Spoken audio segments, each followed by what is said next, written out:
Hey folks, welcome to a special episode of the Jake Silverman Show. I am here with technology writer Mike Elgan. Thanks, Mike, so much for joining me. I appreciate your time and welcome to the show. Thank you. Thank you for having me on. So yeah, let's dive right in. I kind of found you when I was looking for people writing about this thing called ChatGPT, which we'll talk about in a bit. But give me a little bit about your background, how you started writing about tech in general, I guess, where you're from, all that, and then we'll get into kind of what we want to talk about today. I'm from California, Santa Barbara, California, and after graduating from college, I got into journalism, worked for local newspapers as a reporter and an editor and things like that. And this was at a time when journalism was converting to digital tools like Macs and networking, and all these things were brand new back then. And I ended up falling out of love with covering local politics and in love with the tools I was using.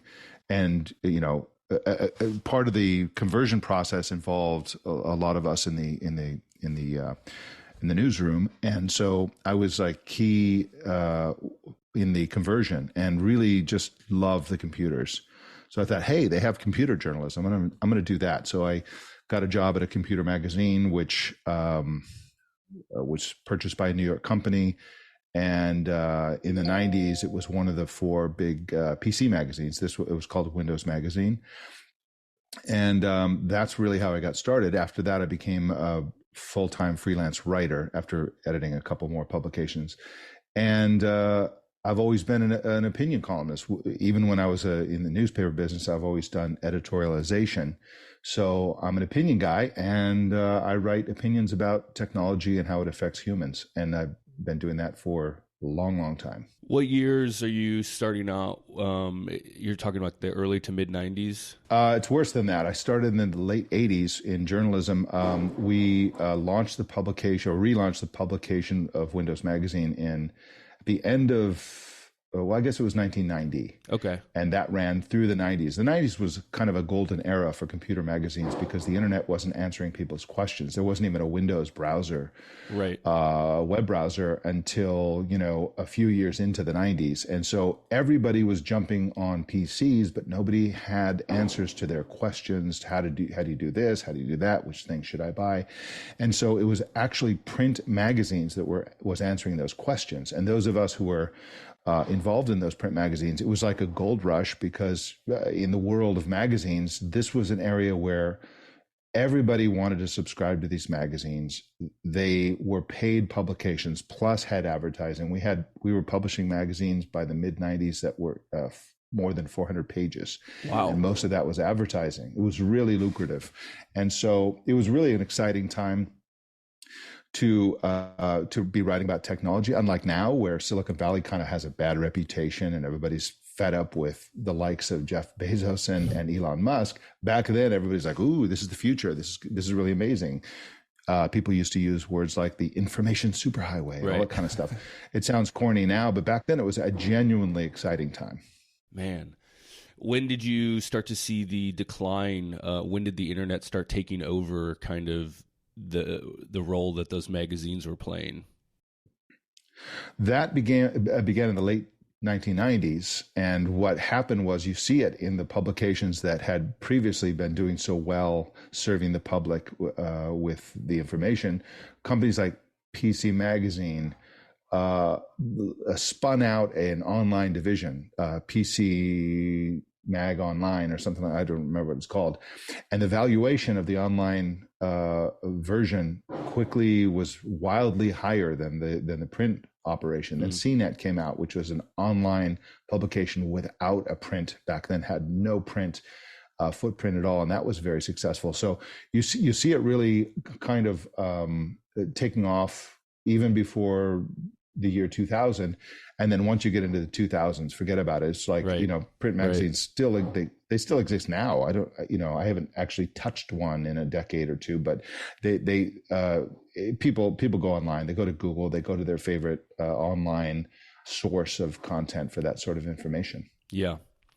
Well, I guess before we kind of jump in, I kind of want to hear about your overall, I guess, philosophy on technology. Are you a early adapter to a lot? I mean, obviously, just from your interest, you seem like a guy who's very into it. Do you have hesitations when new things come out? Like, what's your overall philosophy when technology progresses, makes jumps, like the stuff we're going to talk about? Like, how do you look at all this kind of from a big picture kind of thing? In general, I've noticed that technology makes everything better and worse at the same time. So everything gets a lot worse and also better, and it's hard to sort of get your head around that fact. Yeah.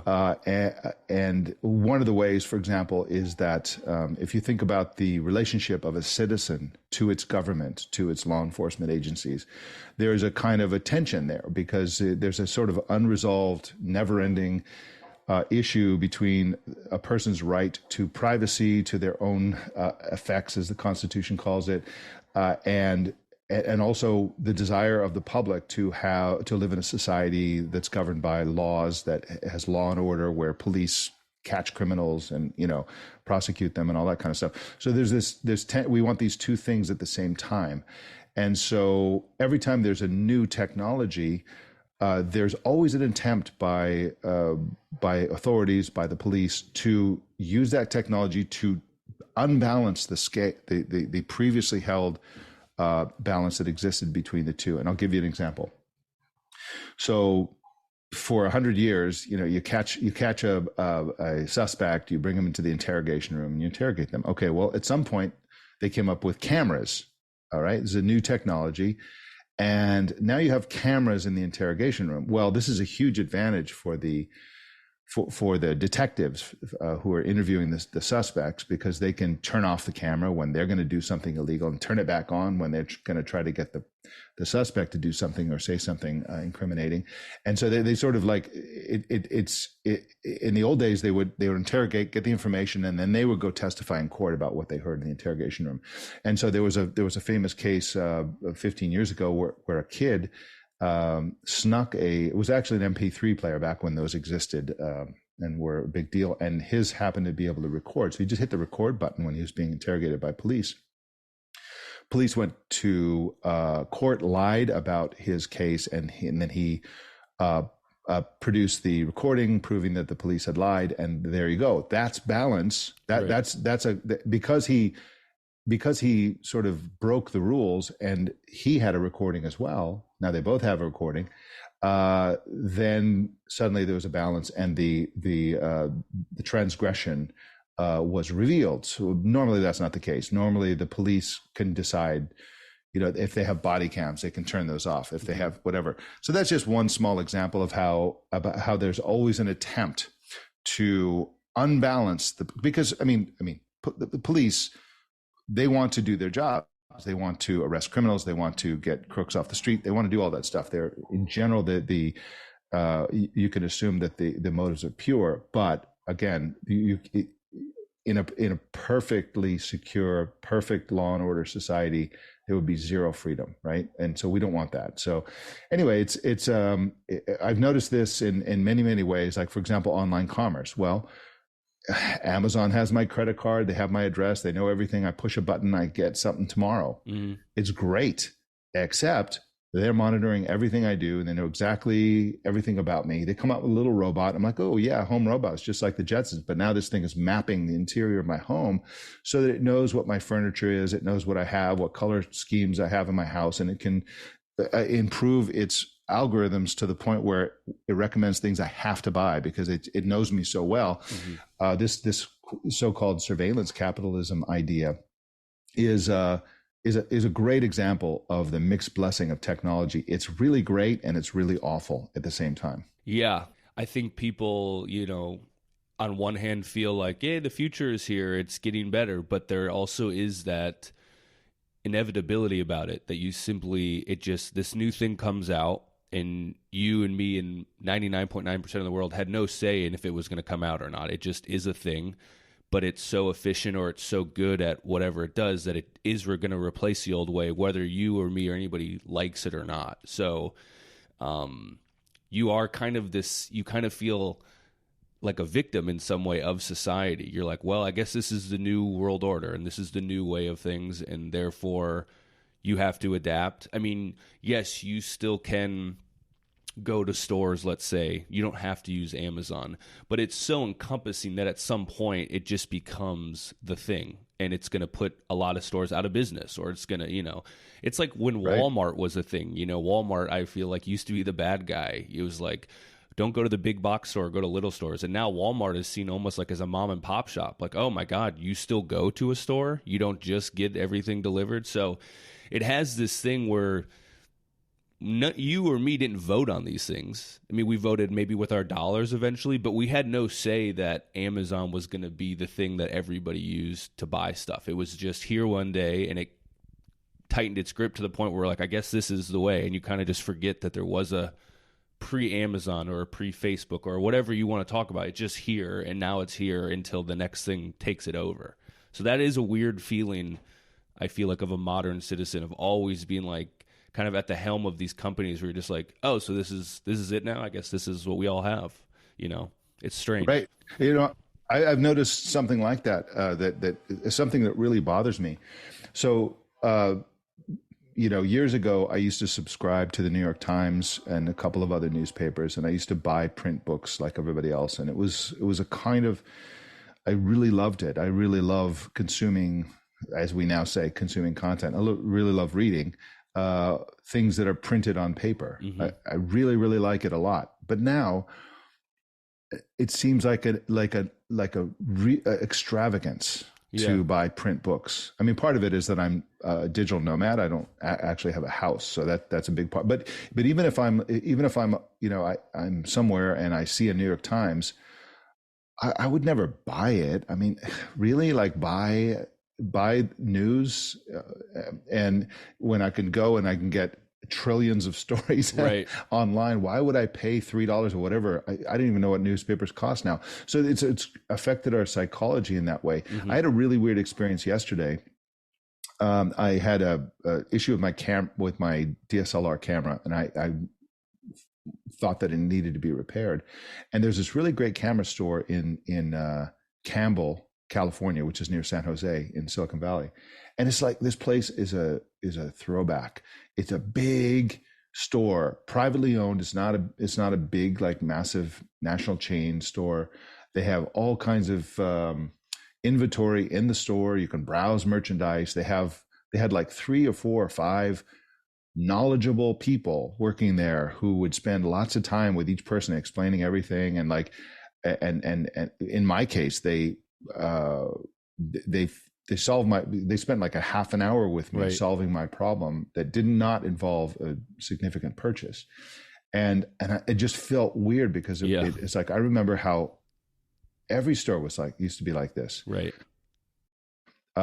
Nowadays, it just seems like a kind of a, I don't know, it's like a time travel or something like that. And it's really a shame. We've really cheapened our world to a very large extent. By embracing the better thing, we've actually made the world worse in many ways. Yeah, it's strange. I mean, you're older than I am, but I'm a millennial, and like, there are kids now they just are born into this. They have no idea of an experience like that. They might go their entire life without ever going to a place where they're like, oh, so we just talk to people for a while and try to figure this out together. Like, that is kind of becoming a dying worldview in and of itself, where that would ever exist. So, well, let's jump into kind of what I reached out to you to talk about in general, I guess. You've written a lot of stuff about what I guess you're calling, and maybe what this is being called now, synthetic media. So maybe you could start by giving us like a definition and kind of your interest in it, and kind of what you see, what you would call it synthetic media, and overall what the issue is with some of the stuff coming out these days. Synthetic media is content. So this could be the written word, audio, sound, video, 3D, cartoons, you name it, that is produced entirely by or with the help of artificial intelligence. And this is a very, very broad category that involves lots of things that we're already familiar with. For example, we've all heard about deepfakes. Mm-hmm. Deepfake technology is best known for producing videos of people where you can put a celebrity's face on somebody else. You can put one celebrity's face on another celebrity's body and have them say things. And I think we've all seen those videos. They're we've seen the Tom Cruise video, which is a particularly good one. There's a Tom Cruise impersonator who puts Tom Cruise's face on his face, and it's very convincing. Yeah. This type of technology is synthetic media because artificial intelligence is used to produce that. Interestingly, what that technology actually does is it produces high quality fake versions of almost anything. So you can have deep fake audio. You can have deep fake. I guess one extreme example is you can have deep fake fingerprints. So when you put your finger on your phone to register, it doesn't actually map the full pattern of your finger. It grabs little snippets, little pieces of your finger and looks for patterns, and then looks for those pieces when it matches your fingerprint. Well, it turns out that you can use deepfake audio to what they call brute force a fingerprint hack. So if you're going to you can use it to crack a finger. It'll try 10,000 times using it trains itself on thousands of fingerprints. Right. And then it finds out the kinds of things, and then it produces quality guesses, and then it can try that 1,000 times on a fingerprint, theoretically on a fingerprint reader, and then it'll hit a match within seconds or minutes. This is an example of the kind of fake data that deepfakes can produce. Another thing that we're very familiar with is if anybody uses Gmail has a feature that will finish your sentences for you, or it will craft a reply for you. Mm-hmm. And that's the one that crafts the reply for you. The replies are generic and not impressive, but the technology behind it is super impressive. And it's a real hardcore kind of artificial intelligence. We've all become familiar with something with AI art, right? If you look carefully at the people who follow you on social media, you'll find that an increasing number of people are using a profile picture that looks kind of like almost like a painting or something like that, or a cartoon or something like that. They're using free online tools. They use AI to create online art. Fundamentally, most of those can be traced back to a project called DALL-E 2, which we can get to. And finally, in the last month, literally, this is very, very new.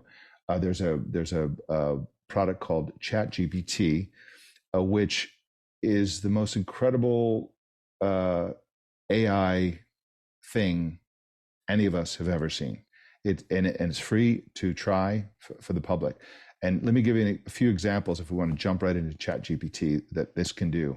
So you can go to ChatGPT and you can say, okay, well, what is a pogo stick, right?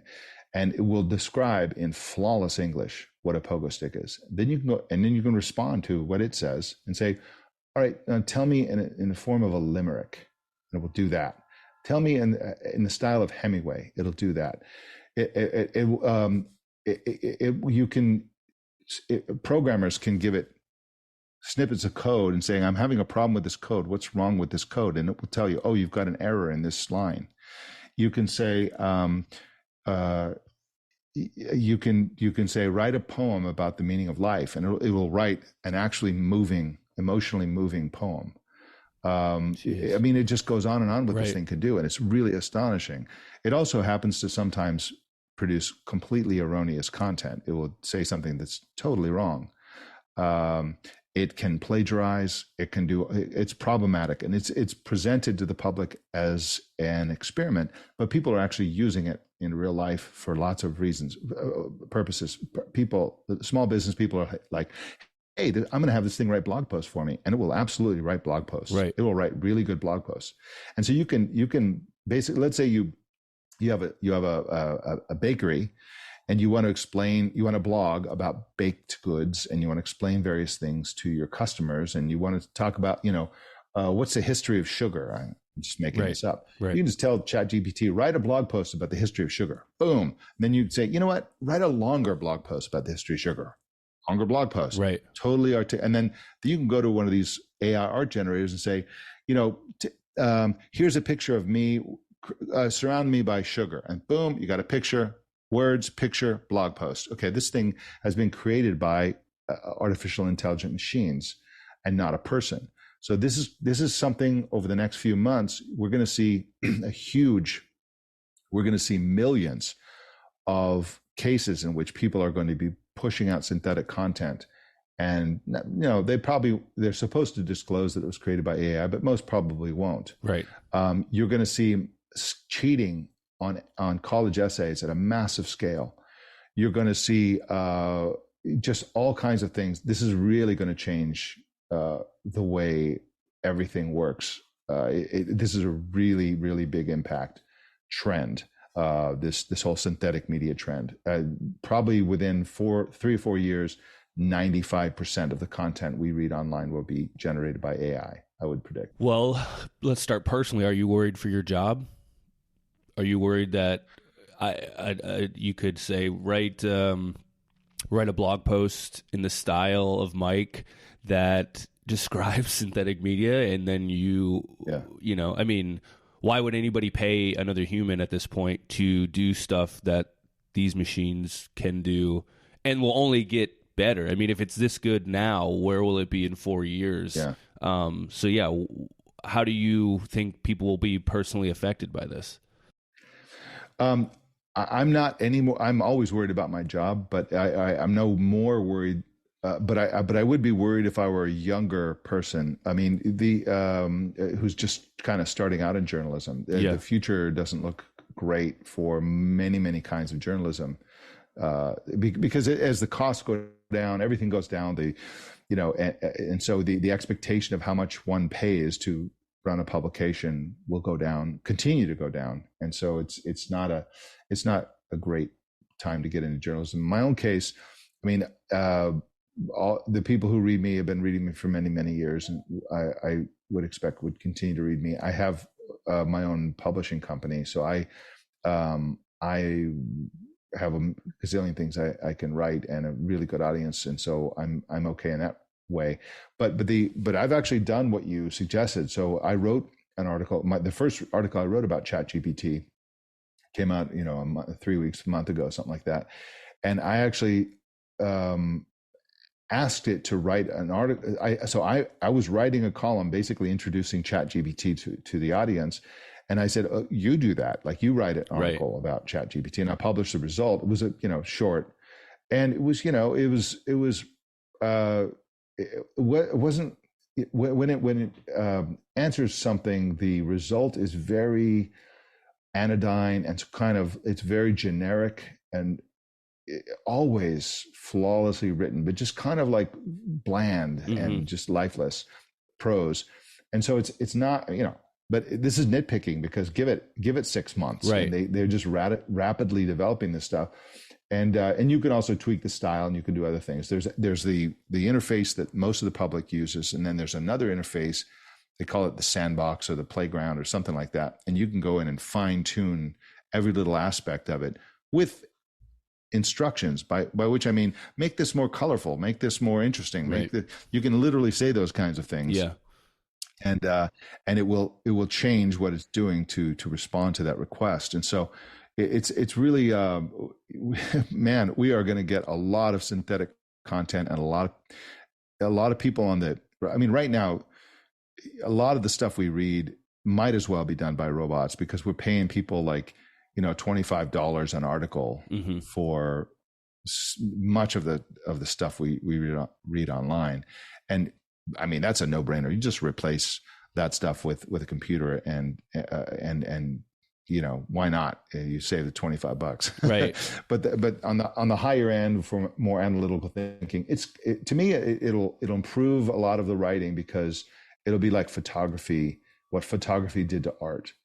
So for centuries in the West, at least, much of the art that was done was to capture a sort of a version or an idealized version of the world around us. So aristocrats would hire a painter to come and paint their 9-year-old son, make him look like Napoleon, get him all dressed up, and he would pose for photo and for a painting, and they would paint him, and they would be like, oh, here's a family portrait or whatever. And people would paint landscapes, and they would paint historical scenes, and they would paint, there was if you were with a French expedition to Egypt in 1805, right? You'd always hire a sketch artist to come and draw all this stuff. Well, photography came along, and we don't need to draw and paint this stuff.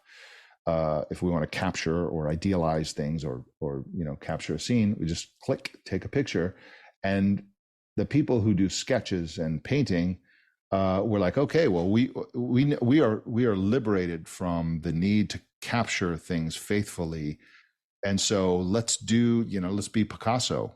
Let's do, we'll be artists, and we'll just do this. This is the, photography is the genesis of modern art. So I think a similar thing will happen with writing. Okay, so this workaday sort of, everyday content that we write, just have the machines do that. And those of us who are writers, well, we'll be incentivized to do things that AI can't do, whatever that is.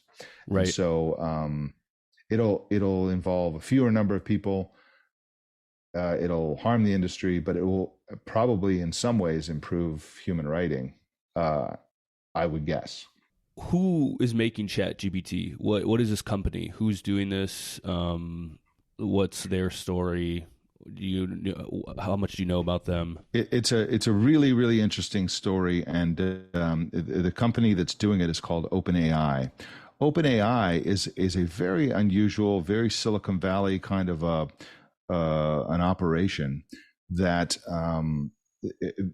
what it is it's a nonprofit company that owns a for-profit company. So they're both called OpenAI. One is OpenAI LP, and the other was OpenAI something else. So the it was founded by a bunch of hardcore Silicon Valley people. We're talking about Elon Musk is one of the founders, Sam Altman, who's a famous guy, Reid Hoffman, who's a major person, Peter Thiel of all people. There were some companies involved in its founding: Amazon Web Services, Infosys, YC Research. YC Research is YC stands for Y Combinator. This is a unique kind of organization in Silicon Valley that tries to find talented entrepreneurs and give them a little bit of funding and the nudge they need to create startups. So they all got together and they said, let's create, let's work on the problem of an all-purpose artificial intelligence that benefits mankind. So it's kind of the idea is that they want to, while all these different governments and research organizations and universities and private companies are building AI for their own selfish purposes, presumably, let's have this one organization that builds it for the benefit of humanity. Okay. And so they and Microsoft invested $1 billion in this company. So they started working on these technologies that were very impressive. Like, the academics and the journalists who were kind of paying attention to this stuff is all behind the scenes. And then earlier this year, they came out with a version of their AI art tool called DALL-E 2. And DALL-E 2 was presented to the public, where they said, okay, here's this thing. It's still experimental, but here are these APIs, or application programming interfaces. They're public-facing tools where somebody wants to create software that goes in and uses the back end. This as a back end.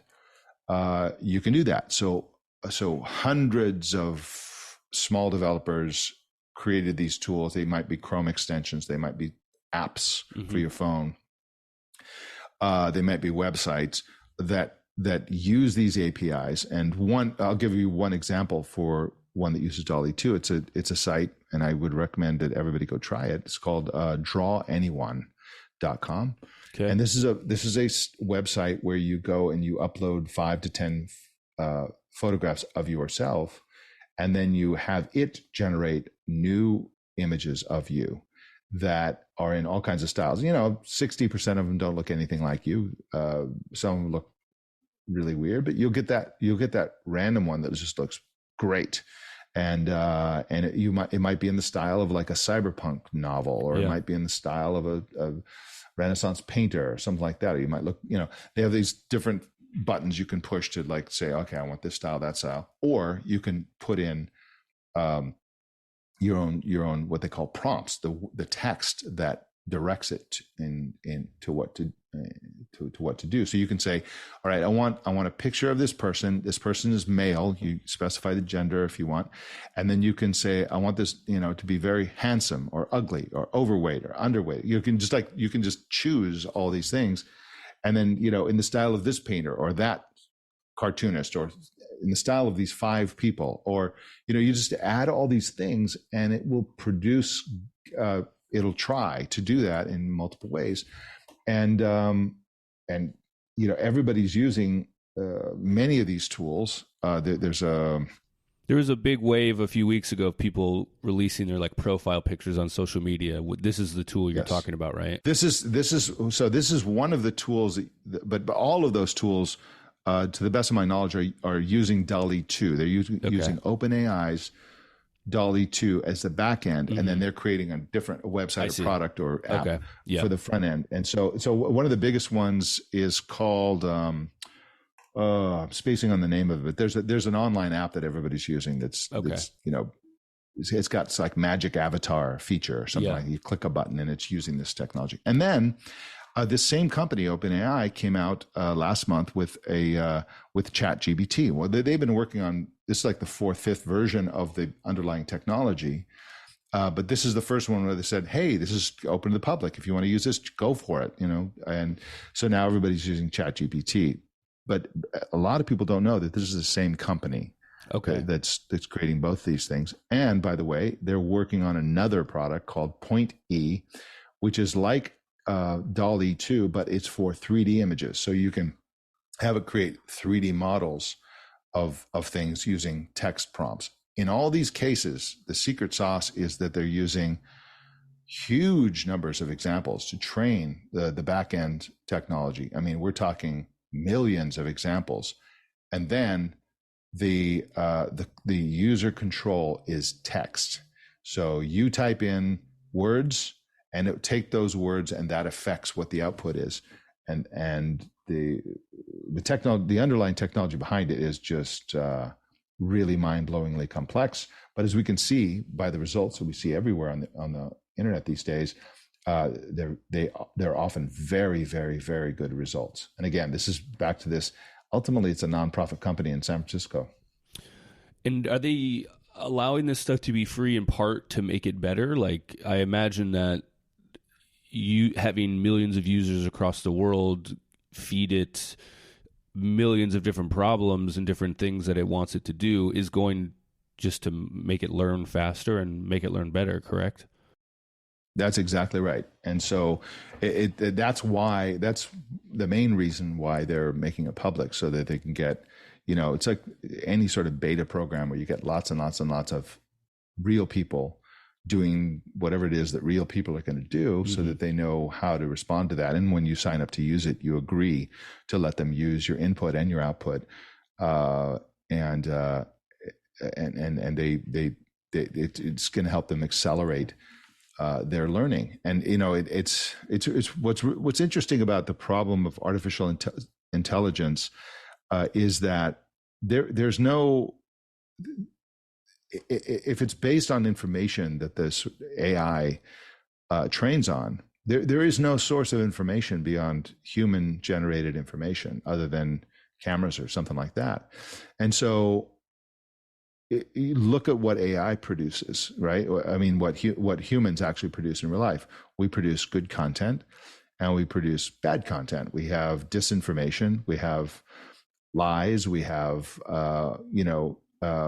lots of bad sources. We have racism, right? So Microsoft did a AI tool, made it public, and this thing was just like a nasty racist because it was just, in addition to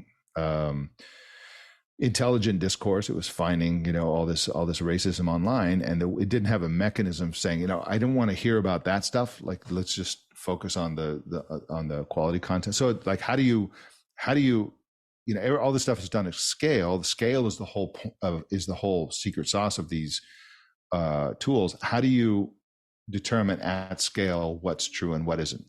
One example is Google has AI for its Google search. You may have noticed in the last couple of years, you do a search, and oftentimes it'll show you a box on the right that is like, oh, here's what this is this is our attempt at the one answer you're looking for. Right. So it's often taken from Wikipedia or whatever. Yeah. But there was a famous case where people were poking and prodding this technology, and they'd be like, oh, somebody would ask, how many U.S. presidents were members of the Ku Klux Klan? And it came up with like 7 of them. Well, none of them were, or 1 or 2, who knows, but it wasn't 7. Yeah. And, it's just disinformation. It was just a fake, apparently there are parts of the internet where people like believe this stuff. There are people who believe the moon landing never happened, the world is flat, all this stuff. And there's a lot of content around these false ideas. Right. And AI just hoovers up everything and says, okay, well, this is this is the deal. And it will get bits and pieces. You see it even with Chat GPT, it gets bits and pieces of the output from different sources. So for example, my wife has a business called Gastronomic Experiences. And I said, tell me about, gastronomic experiences. And it flawlessly, it gave me 3 sentences. The first sentence was mostly what she had written. The second sentence was mostly what she had written. And the third sentence was about somebody who's violating our copyright in Southeast Asia, using that brand, her brand, for an entirely different purpose. Oh. And so the third sentence was like her information. The thing in general didn't make sense. Yeah. And it was not the result I was looking for. And if I didn't know what her company was all about, I would have been misled. Mm-hmm. And so this is the problem at present with these things, and why you need lots and lots of users. They need a way for users to say, oh, this is false information, and for that to be fed back into the system. Mm-hmm. Again, the trouble is, whenever you have a new thing like this, the people who are the earliest users are most likely to want to help.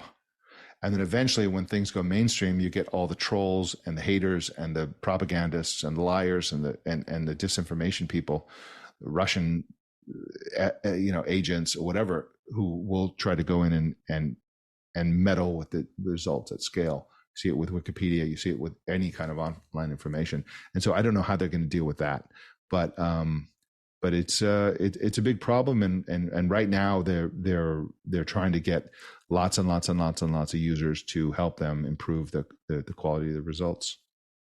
Overall, how do you feel about ChatGPT? What is your thoughts on it how do you feel about this new technology kind of coming into our space? Well, I in general am pretty optimistic about artificial intelligence in general. On this particular type of artificial intelligence, I'm very depressed about it because, I wrote a piece recently for my newsletter where I talked about, it was basically a thought piece about how, the artificial intelligence agents are not trying to overthrow humanity and take over, but if they did, they would make happen what is in fact happening. So they would get us to be obsessed with social media. They would get us to start turning over our creative processes to machines.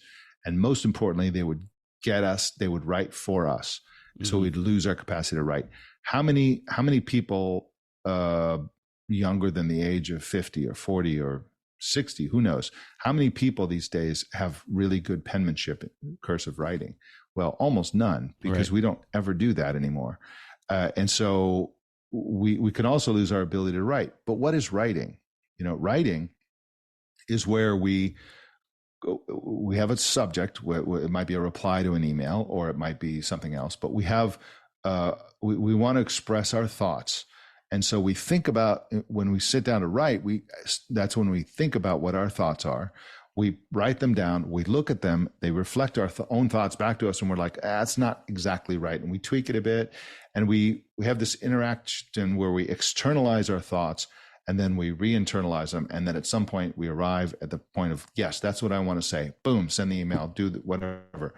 And this process is not about, it's not a chore like doing the dishes. It's about thinking. Mm-hmm. It's about our capacity for rational thought. And if we lose the ability to write, if we just say, oh yeah, ChatGPT, write out an email, write a reply to this email, write a reply to this tweet, write this report for me, write this blog post, do all this stuff.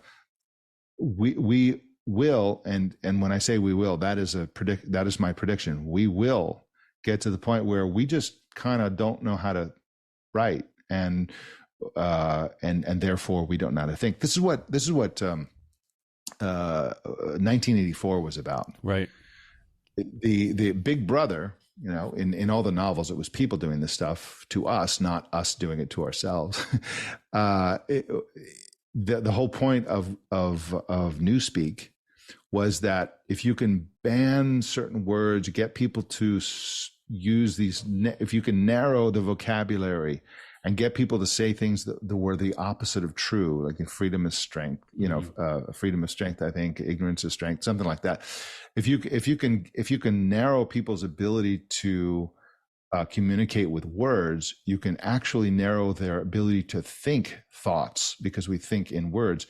And so this is the biggest, I think, risk to humanity, where if we get to the point where people are half as good at writing and therefore half as good at thinking as they are now, on a scale that matches the loss of penmanship, we're done, man.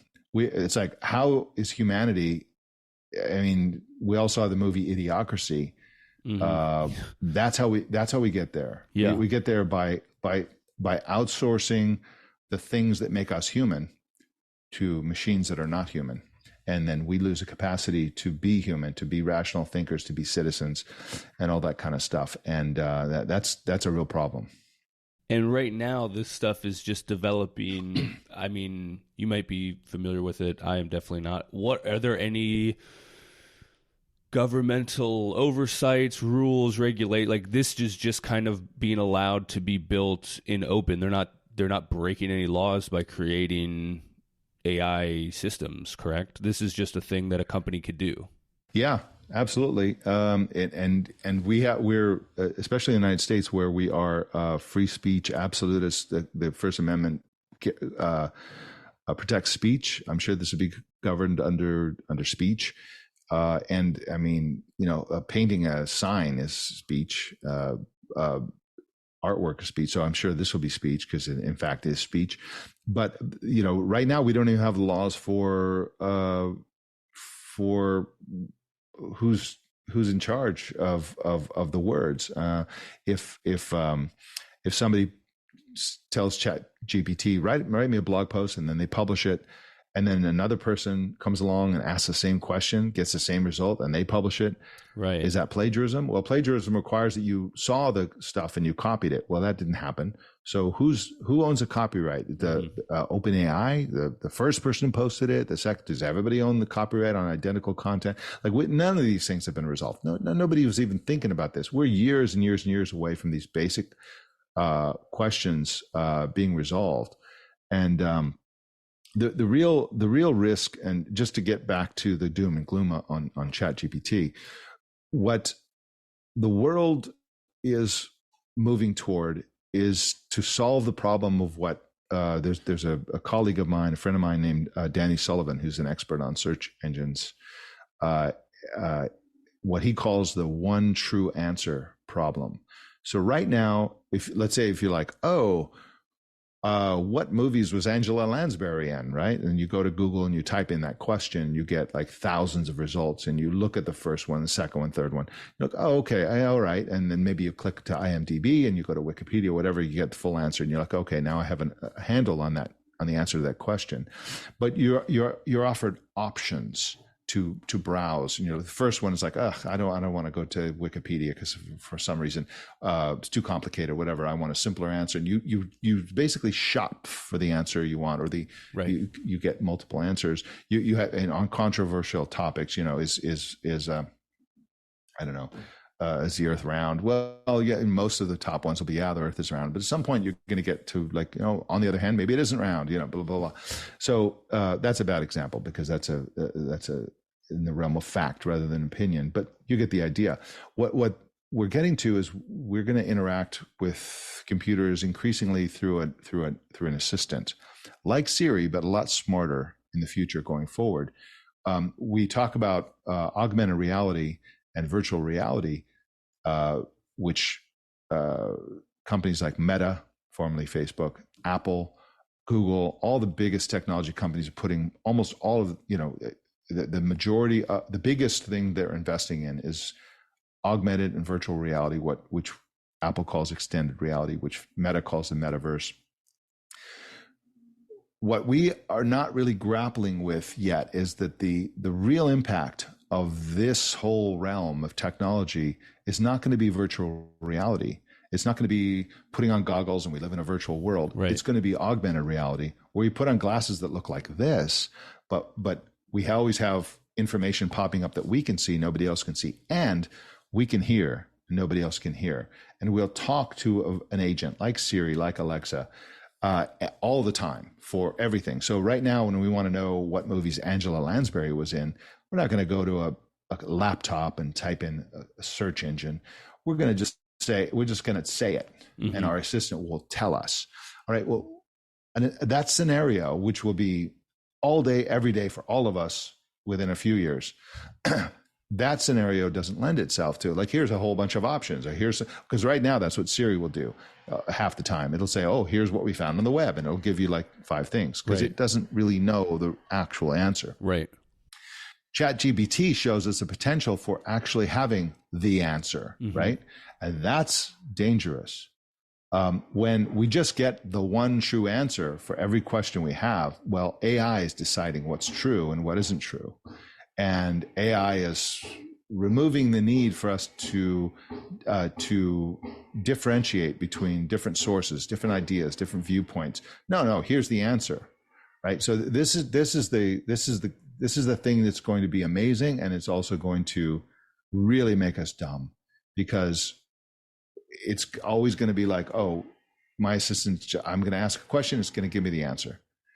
And what are the biases in that answer?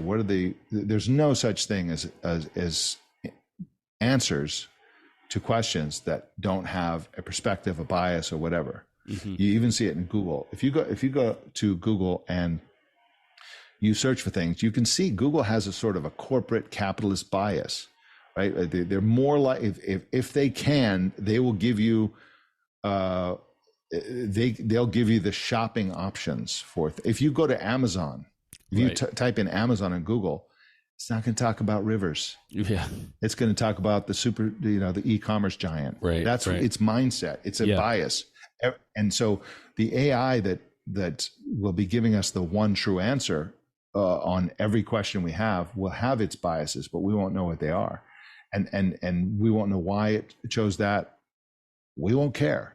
Most people won't care. They just want the answer.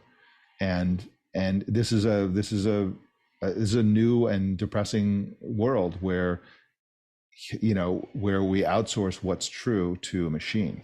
Mm-hmm. I imagine some people will say on the pros is that machines might be in some way more trustworthy. There is a one true answer for what movies Angela Lansbury has been in. That is not up for debate. She's been in a certain number of movies.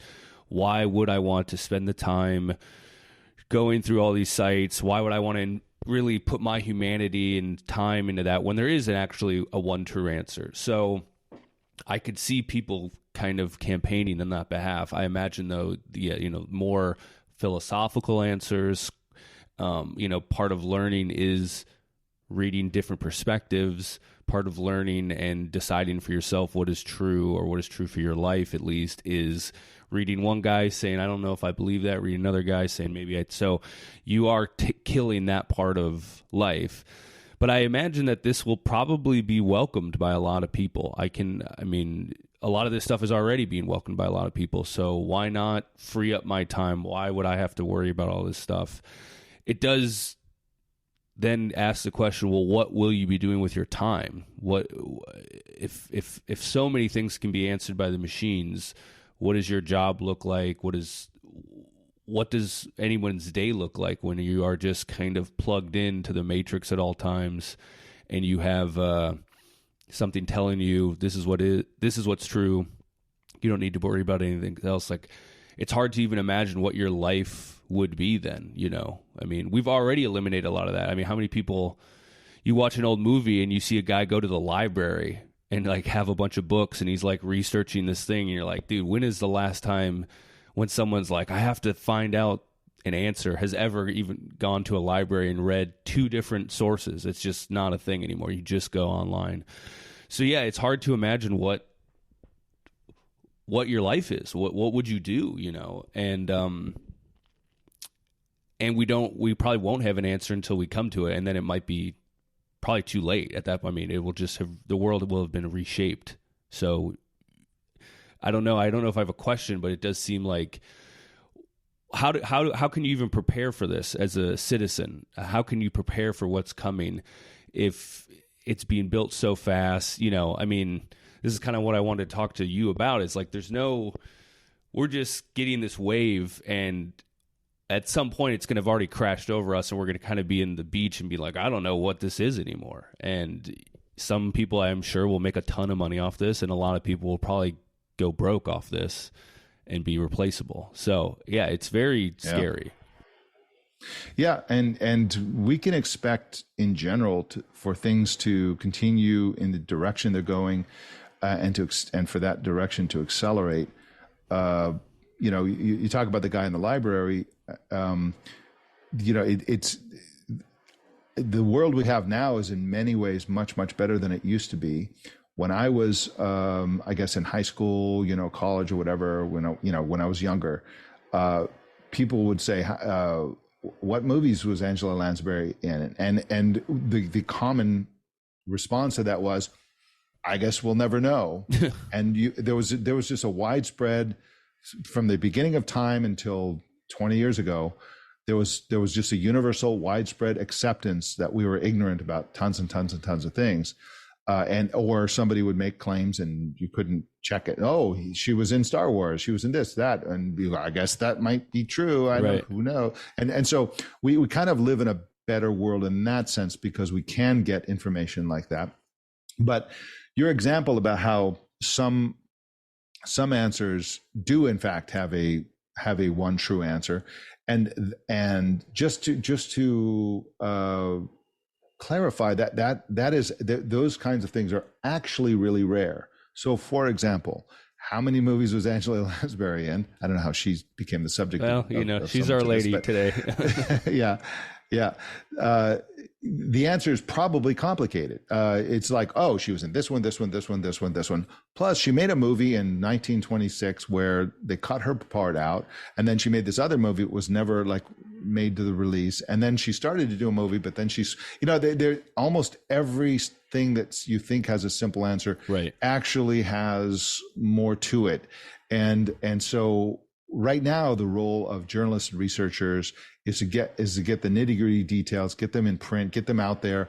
If somebody, people are still writing books about Abraham Lincoln, what do? They read all the books that everybody has ever written about Abraham Lincoln. They reconsider everything that's been claimed.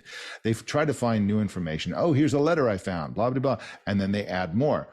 The result of this, the easy, instant one true answer world that we're about to enter into is that people will stop caring about the details and nuance. Who cares? It's like, just give me the thing that makes it sound like I know what I'm talking about, and I'm done. I don't really need to. I don't want to know anything. I don't really care about. And again, this is a continuation of how lots of people think today, and it's we for example, right now we use Google Maps to drive around, get where we're going. Well, it's great. It's really, really great. What did people do before Google Maps? Well, they would get directions, go to this place, turn left at the gas station, et cetera. Or they would get a paper map and they would sort of in their head, sort of map it out. Well, that was awful.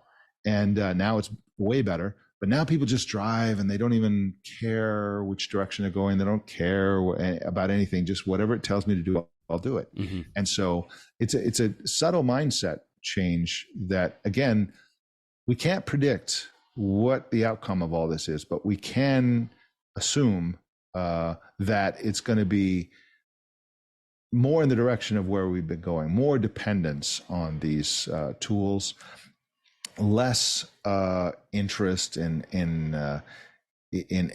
being, anything except a passive consumer of whatever is given to us by our machines.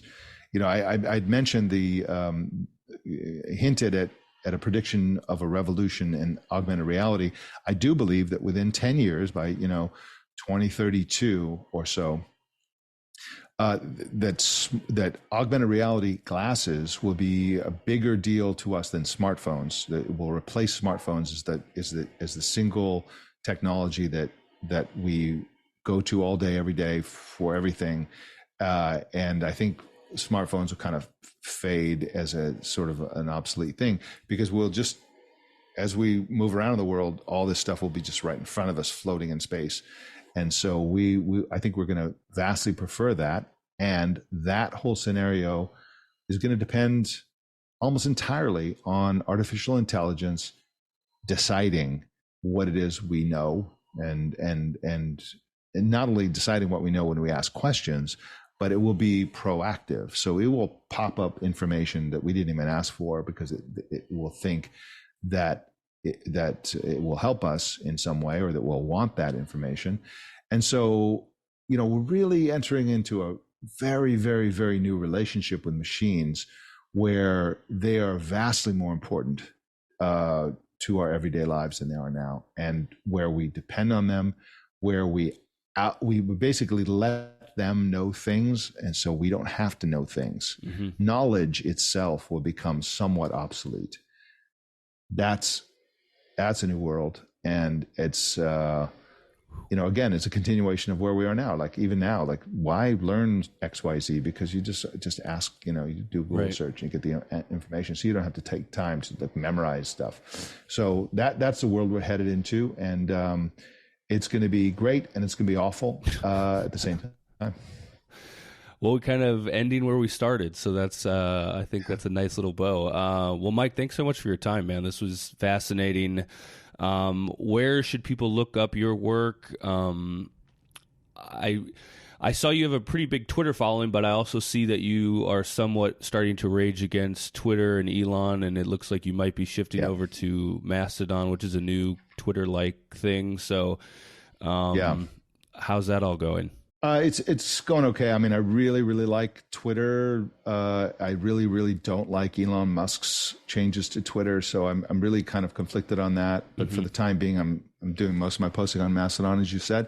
But people can find me. My last name is spelled Elgan, and so people can find my stuff on elgan.com. There's a follow tab on there where all my newsletter, anything else like that. If people want to follow me, they can follow me, Twitter, Mastodon, my newsletter, etc. And all my stuff is posted at some point on all of those places. So yeah, elgan.com. Perfect. Well, thanks so much. Thanks for taking the time. This was very fascinating. I'm a little more depressed this morning because of it, but also good. My work is done here. A little more prepared, I guess. Anyways, guys, thanks so much for tuning in. Go follow Mike wherever he is posting, and we will talk to you guys soon. Thanks so much.